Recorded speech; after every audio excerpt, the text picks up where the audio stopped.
Hola chiquillos, hola chiquillas, buenas. En esta presentación vamos a ver el tema de la monitorización electromédica en el adulto y el recién nacido o en sus siglas llamada como MEM. La monitorización electromédica es el medio a través del cual podemos medir principalmente las constantes vitales y otros elementos de medición de criterios del organismo humano de forma indirecta y a través del uso de la tecnología. Esto incorpora los 5 o 4 principales signos vitales, más la incorporación de otros elementos, sobre todo, por ejemplo, en la monitorización de parámetros hemodinámicos, entre otras cosas. ¿Qué vamos a ver en esta presentación? Primero vamos a definir qué es la monitorización electromédica, vamos a ver qué son y cómo se utilizan los monitores multiparámetros y cómo analizamos los monitores. El oxímetro de pulso, que es algo que quizás ya maneja, lo vamos a ver con un poco más de detalle. ¿Dónde se utiliza la monitorización electromédica? Y finalmente, ¿cuál es el rol que tenemos como matrones y matronas en el uso y la interpretación de la monitorización electromédica? Bueno, ¿qué es el MEM? Habíamos definido un poco en la primera diapositiva de qué se trata. El MEM nace de la complejidad que tiene la atención médica y la estandarización de los procedimientos y también por el descomprimir un poco la carga de trabajo que tenemos los distintos operadores en salud. Para facilitar este apoyo y obviamente reducir los costos en salud, es más fácil poder monitorizar electrónicamente a un paciente que tener una persona que haga una monitorización manual constante de un usuario, que es lo que se hacía antiguamente, sobre todo en las unidades de tratamientos intermedios, de cuidados intensivos, donde los pacientes de alto riesgo requieren una monitorización continua. Dentro de lo mismo, el MEM se utiliza para hacer entonces esta monitorización que no tiene espacios de distanciamiento entre las tomas, es continua, o sea, se mantiene una forma constante de medición de diferentes parámetros que pueden ser medidos a través de estos monitores. Algo importante a mencionar también es que estos monitores que van a permitir medir estas constantes vitales entre otros parámetros o criterios no reemplazan en ninguna opción al personal, y esto es re importante que ustedes lo manejen porque les va a pasar que en la clínica eh, nosotros a veces como docentes les pedimos que hagan control manual de signos vitales pese a que los usuarios se encuentran conectados a monitores multiparámetros u otro tipo de monitores. Y esto es re importante porque yo tengo que valorar si efectivamente el signo vital que estoy tomando o el parámetro que estoy midiendo es certero en relación a lo que me muestra un monitor. Tengo que corroborar que efectivamente que el monitor está mostrando lo que realmente ocurre en el paciente o al menos un parámetro cercano. Por eso no se puede omitir el control de signos vitales o la valoración de los signos de forma manual en la interpretación del estado del usuario o de la usuaria. Bueno, ¿cuál es la utilidad de la monitorización electromédica? La MEM lo que hace es recoger primero datos biológicos y transformar estos datos o estas interpretaciones en una señal eléctrica. Y esto es lo que nosotros finalmente vemos en una pantalla y podemos interpretar.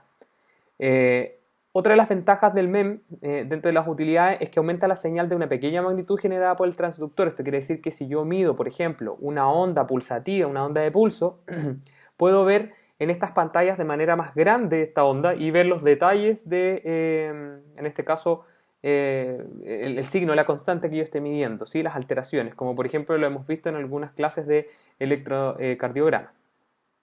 Elimina las interferencias no deseadas. A veces en la ocultación directa de un signo, la palpación u otros, hay diferentes elementos que pueden obstaculizar la medición o la valoración del signo y sus características. Y en este caso la MEM lo que hace es eliminar estas interferencias. Y finalmente transforma la señal en una unidad de medida, o sea, va a ser fácil que yo transforme esta señal biológica en una unidad conocida de medida, como es milímetros de mercurio, centímetros, entre otros. En esta imagen podemos ver los principales monitores o sistemas de monitorización electromédica a los cuales ustedes se van a enfrentar en sus prácticas clínicas. Primero, tenemos un oxímetro de pulso que utiliza solamente, que es digital, se utiliza en un dedo y mide de manera bastante simple a través de un haz emisor y un receptor la pulsación y la saturación de hemoglobina que tenemos en un usuario. Este aparato es usado habitualmente en los adultos más que en pacientes pediátricos, sobre todo neonatales. A la derecha observamos un monitor multiparámetro, que es el que más vamos a ver en detalle en esta presentación. Después tenemos este monitor, que es un monitor detector de apnea, que vamos a ver más adelante, en conjunto con este que está acá abajo, Y finalmente el oxímetro de pulso clásico que podemos utilizar en adultos y recién nacidos, que también en este caso está con una sonda que deriva a una medición digital. Sobre el monitor de apnea es importante mencionar que lo pueden observar habitualmente con los usuarios pediátricos en la NEO, nosotros los vamos a ver. Y existen de dos tipos, están los métodos que son directos y los métodos indirectos. Los métodos directos van a ser aquellos que se colocan directamente tras la salida de los orificios nasales o en circuitos de ventilación mecánica, que son circuitos de ventilación invasiva neonatal. O sea, la máquina me va a decir finalmente si el paciente deja o no de ventilar.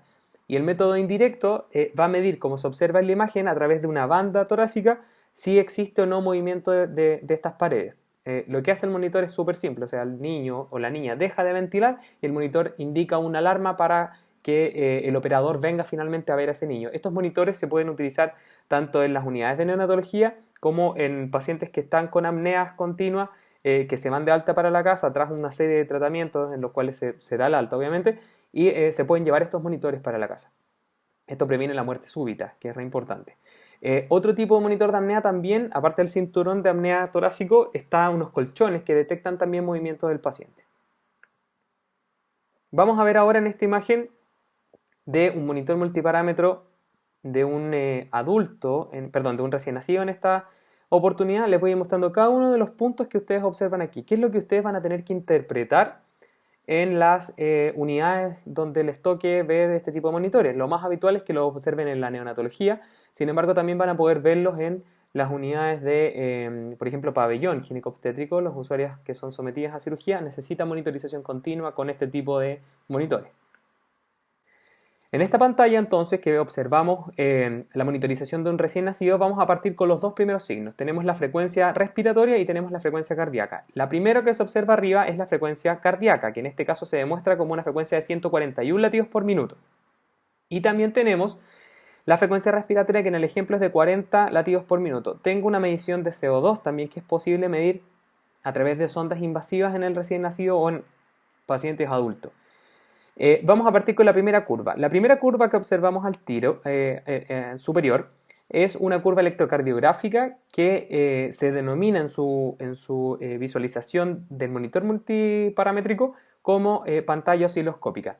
Lo que observo en este caso es un trazado electrocardiográfico que está en este monitor marcado con D2, que es la derivativa que representa el vector mayor o el vector fuerza del trazado, perdón, del impulso eléctrico cardíaco. Ustedes pueden elegir entre colocar D1, D2, D3, ABR, ABL o ABF. Habitualmente no tenemos 12 derivaciones, sino que vamos a tener las mono y las bi en este caso, ¿ya? Las monodireccionales y las bidireccionales, a eso me refiero. Y bueno, ¿qué observamos? Observamos un complejo de ondas desde P hasta T e incluso U en algunas ocasiones. En este caso no se observa la U en el ejemplo. Y esta pantalla osciloscópica me va a mostrar dos diferentes tipos de visualización de los latidos. Uno es la persistencia y la otra es la memoria electrónica. La persistencia va a mostrar intervalos del latido completo, ¿cierto? Del P, Q, R, S, T e incluso U, y posteriormente va a desaparecer y después vuelve a aparecer. O sea, aparece un latido, desaparece y aparece uno nuevo y desaparece y aparece uno nuevo y desaparece. Eso es lo que se denomina en este caso como persistencia. En cambio, la memoria electrónica siempre les va a mostrar la continuidad de los latidos. O sea, el latido que yo estoy viendo es el latido que efectivamente está ocurriendo en ese momento, cuando está trazando la electrocardiografía. O sea, se ve una visualización directa, inmediata y al momento del latido. O sea, aparece el latido, aparece otro latido, aparece otro latido, aparece, y después va borrando los anteriores mientras va apareciendo el nuevo. Eso es lo que llamamos memoria electrónica. Por otro lado, tengo lo que se llama el cardiotacómetro, que es el que finalmente va a calcular la frecuencia cardíaca medida en este caso por el conteo de ondas R habitualmente. Entonces aquí tenemos dos opciones de cálculo de esa frecuencia cardíaca, por una frecuencia promedio o instantánea.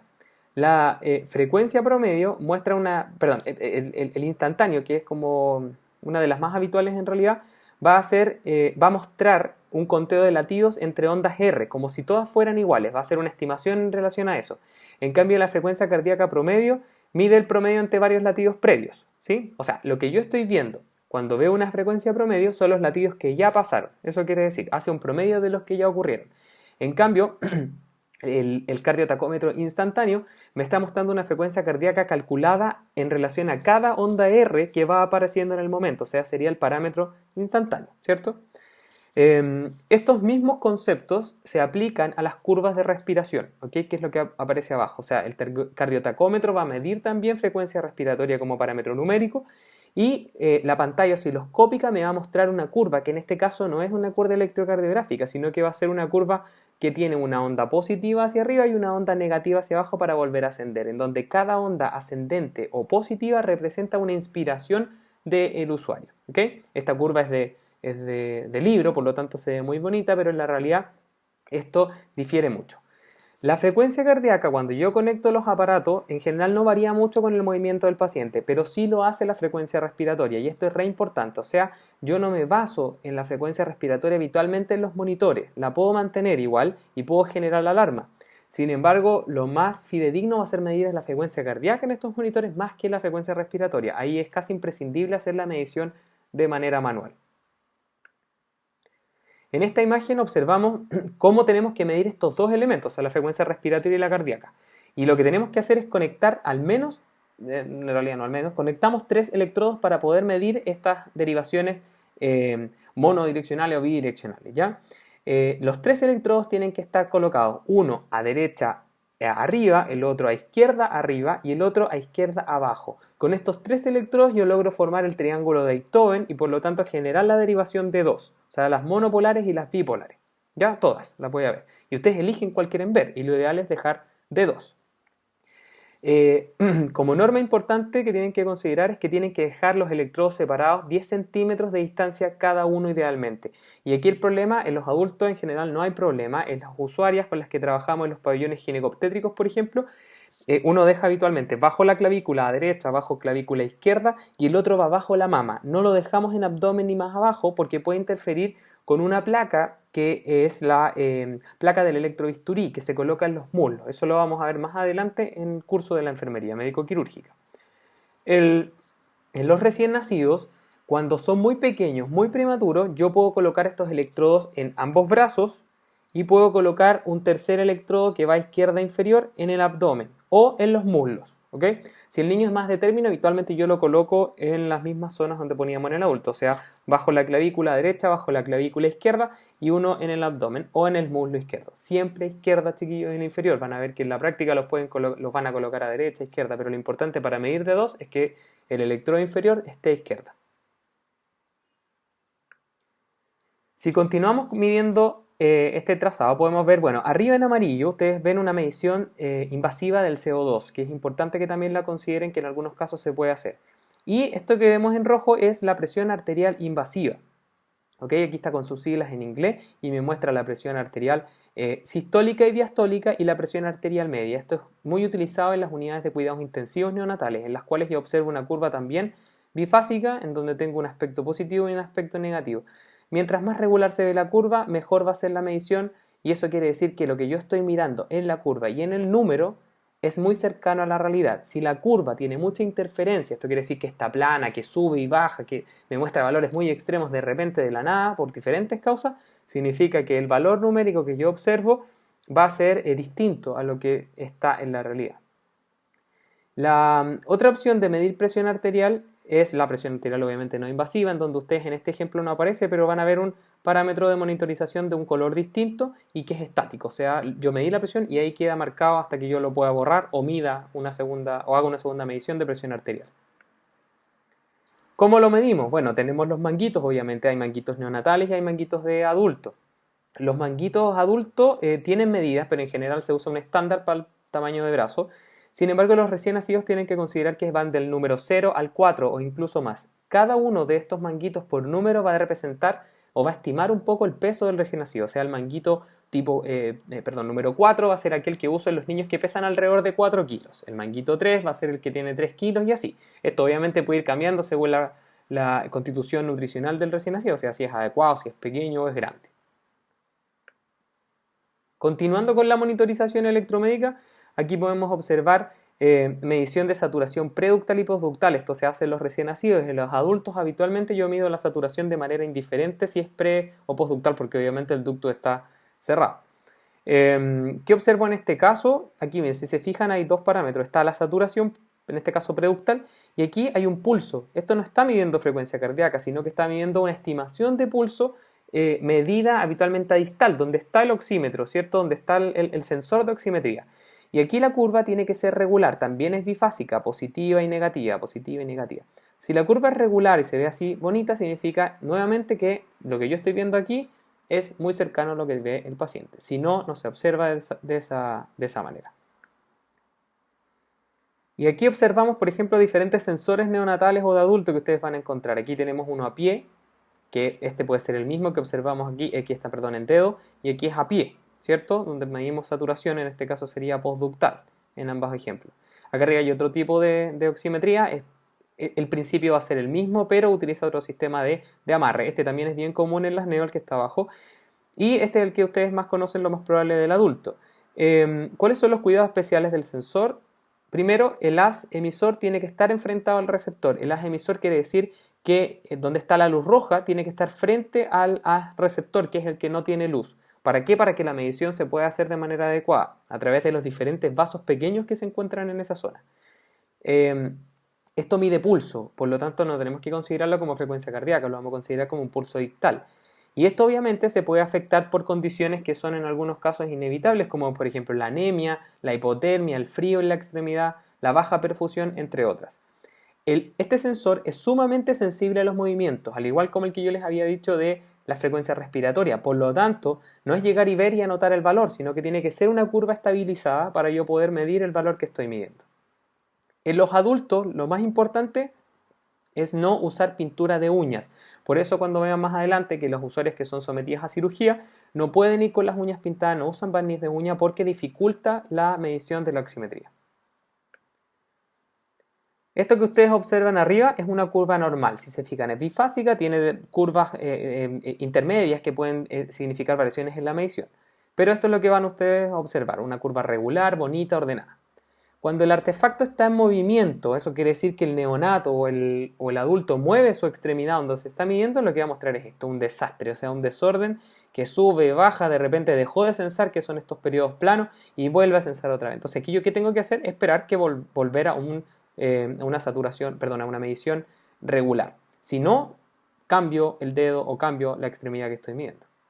Cuando hay interferencias en la señal, que pueden ser por diferentes causas, por ejemplo en el electro sabíamos que era cuando existen metales, en este caso puede ser que hay algo que está ocluyendo o no permite una buena recepción de la señal de emisión de la oximetría, puede generar como curvas con hartas rayitas, ¿ya? Como hartas mini curvas dentro de las grandes curvas. Y una baja perfusión hace que las curvas se aplanen, que el aspecto positivo y negativo no se diferencie. Lo que voy a ver es casi una medición plana de la curva de oximetría. Esto tampoco me sirve y puede ser un indicador de baja perfusión. Lo que puedo hacer si sospecho que el monitor está fallando y no hay una baja perfusión es aumentar la amplitud de la onda. Para aumentar la amplitud de la onda voy a poder ver curvas como aparecen en la primera.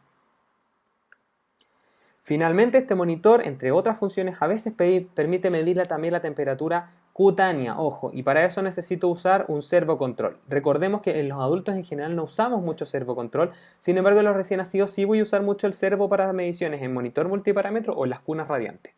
Y el servo se tiene que colocar siempre entre entre el apéndice sifoide y el ombligo idealmente. Puede ser un poco lateral, pero en esa zona.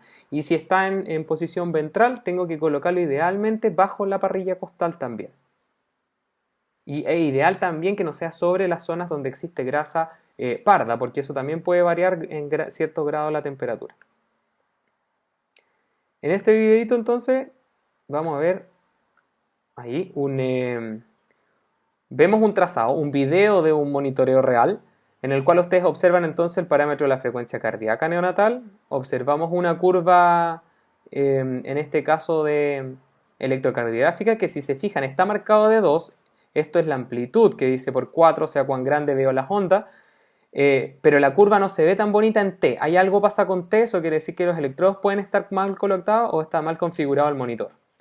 Vemos entre muchos otros parámetros, aquí vemos una presión arterial que en este caso no es invasiva, el color no va a indicar siempre que sea invasiva o no invasiva, y lo que observamos es que, perdón, les digo que no es invasiva porque no hay curva. Fíjense que no hay curva de presión arterial que debería ser del mismo color que el parámetro medido. Por eso yo digo que es no invasiva. Y acá abajo observamos la saturación del neonato, en este caso 93-92%, con una curva muy regular, muy bonita, ¿cierto? Y del mismo color que el parámetro, este era verde, este es azul. Y al final la frecuencia respiratoria con una estimación de movimiento, hay un pulmón que va apareciendo y desapareciendo, y eso es lo que calcula la curva, que también, miren, fíjense, es muy regular, el paciente tiene que estar tranquilo, en este caso no se está moviendo.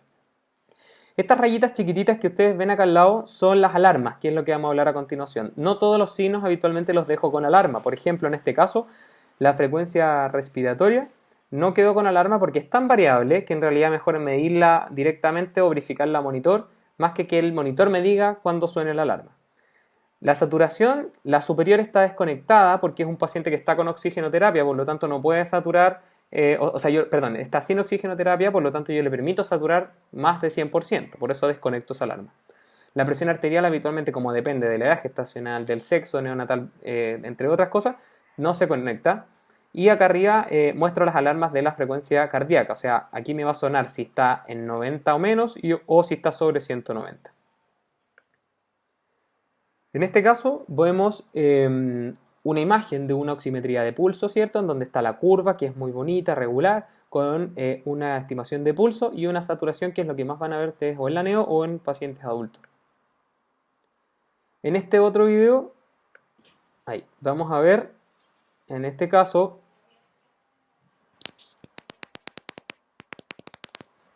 1,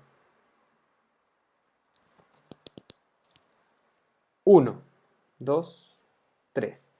En este video ustedes observan un oxímetro de pulso de la marca Masimo, que es uno de los mejores oxímetros de pulsos existentes para mediciones neonatales. No estoy promocionando la marca, lo que hago en este caso, hay muchos estudios que demuestran diferencias entre marcas de monitores. Y el Masimo demostró en los últimos años ser uno de los monitores más fidedignos en relación a lo que está midiendo. Ahora, ¿qué observamos aquí, chiquillos? Y esto lo van a ver mucho en los hospitales. Botón de encendido, alarma para silenciar, subida y bajada, otras funciones, ¿cierto? Perdón, este es para silenciar la alarma a la derecha. Y lo que observamos aquí arriba en rojo es la saturación de hemoglobina y abajo es el pulso. Esto es volumen de alarma y esto que ustedes observan aquí, como una rayita que sube y baja, representa la curvatura que nosotros estábamos viendo en la imagen anterior. Lo que tienen que imaginarse aquí es que cuando esto sube, es el haz positivo de la curva. Y cuando baja es el negativo. Por lo tanto, tenemos aquí la curva bifásica. Tienen que imaginarse que esto está haciendo así, rápidamente. Si está mostrando esto muy rápidamente, puede indicar que la curva no es regular. Si no es regular, la medición que yo estoy teniendo puede que no sea tan fidedigna. Entonces, tengo que hacer un control manual. Por último, antes de terminar, vamos a ver dos puntos que son las alarmas y en este caso quería mostrarles el NIRS. El NIRS es un nuevo sistema de monitorización no invasiva neonatal. Significa Near Infrared Spectroscopy, que es como una medición que está desde los años casi 80, 70, 80 y que lo hace es medir de manera no invasiva la oxigenación de diferentes puntos. En este caso se muestra en la imagen la oxigenación cerebral, la oxigenación perirrenal, y la observación abdominal, medición abdominal de la oximetría. O sea, estoy viendo cuán oxigenado está el cerebro, cuán oxigenado está el riñón u otros órganos.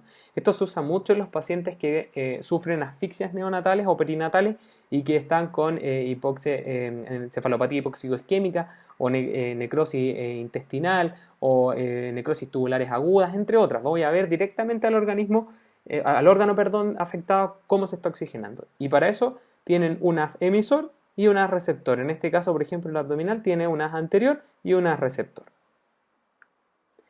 Finalmente, las alarmas. Vamos a ver las alarmas de la frecuencia cardíaca, respiratoria, presión arterial, saturación y temperatura. Yo ya les dije un poco, la temperatura no se mide mucho en los monitores multiparámetros, por lo tanto no les pongo alarma. La saturación va a depender si el niño está con oxigenoterapia o si no está con oxigenoterapia. Porque si está con oxigenoterapia, yo no le permito saturar más de 100, y en cambio, si no está con oxigenoterapia, yo puedo permitirle que sature 100 con una FIO2 ambiental, no hay problema. Por lo tanto, determino apagar o prender la alarma superior o la inferior, ¿cierto?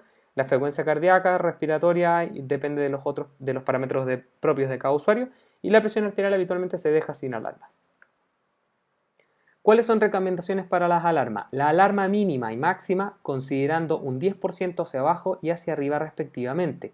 Esto no aplica a todos los parámetros. Por ejemplo, en las frecuencias cardíacas yo puedo considerar un 10% hacia arriba y un 10% hacia abajo. O sea, si yo sé que el niño llora, por ejemplo, hasta 180 latidos por minuto, cuando está en llanto, perdón, yo le puedo subir hasta 190.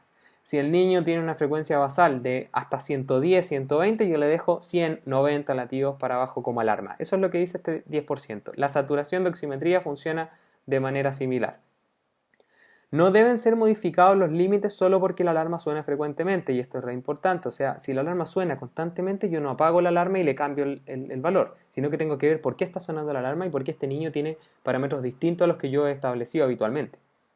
No deben ser modificados, perdón, nunca deben ser apagadas las alarmas, y esto es re importante. Y los signos que apago es en la presión arterial, no porque no quiera que suene la alarma, sino que yo voy a hacer una valoración directa del signo. Cuando existe una saturación baja en la oximetría, me tengo que siempre preguntar, ¿es apropiada la onda de pulso? O sea, veo la regularidad, porque si la regularidad no está buena, quiere decir que o hay movimiento en la extremidad, o hay una baja perfusión, o los otros factores. ¿Es un problema del sensor? Los sensores se echan a perder muy rápidamente porque se usan mucho, por lo tanto se estiran, se rompen, se cortan los cables, entonces puede ser que haya falla del sensor y no necesariamente del aparato o del neonato. Si hay una baja saturación, yo me tengo que preguntar cómo está la frecuencia cardíaca y el esfuerzo respiratorio. O sea, el niño está en apnea, está respirando bien, su frecuencia está subiendo, está bajando. ¿Es realmente una apnea o es porque se movió que dejó de saturar? Y finalmente preguntarme cuán baja es la saturación. No es lo mismo que baje un punto porcentual a que baje 10 puntos porcentuales. ¿Y por qué periodo de tiempo ha estado por debajo de los niveles aceptables? O sea, bajó 2 segundos y volvió a subir. Eso puede ser por movimiento solamente. O bajó cuando se estaba alimentando y demoró en subir. O sea, efectivamente el niño hizo una desaturación al alimentarse, ¿sí? O el adulto, si está en un proceso en pabellón, por ejemplo, y baja y se mantiene y después sube. Eso ya no es normal, ¿ok? Eso, chiquillos, chiquillas, espero que haya quedado más o menos claro. Cualquier duda la pueden hacer a través del foro. Muchas gracias.